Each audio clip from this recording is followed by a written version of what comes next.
fin des années 60, il y a cette excitation là autour du groupe Montpellier 7. Il y a aussi beaucoup d'artistes comme Marie Banegas, Giordano, Biascamano, Grégonia, René Grégonia, Pierre-François, Lucien Piollo, etc. qui sont très actifs dans les années 68 et début 70.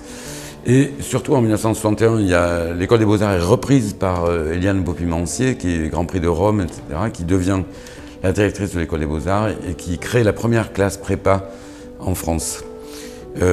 Cette classe prépa, dans les années 70, accueillera Hervé Di Rosa, Robert Combas, Aldo Biascamano, André Cervera, Tino Constantino, et beaucoup d'autres, Philippe Gros et beaucoup d'autres artistes qui passeront dans cette classe, d'abord souvent à l'école des Beaux-Arts, comme Hervé Di Rosa, qui sera élève enfant, puis ensuite dans la classe prépa pour préparer les examens des grandes écoles, et qui ensuite rentreront dans les grandes écoles à Marseille, à Montpellier, ou aux Arts Déco à Paris ou ailleurs.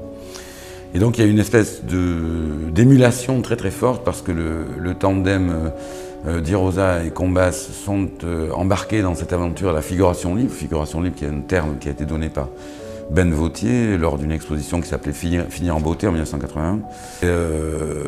Ils sont embarqués dans la figuration libre avec François Boiron et des artistes américains, Basquiat et compagnie.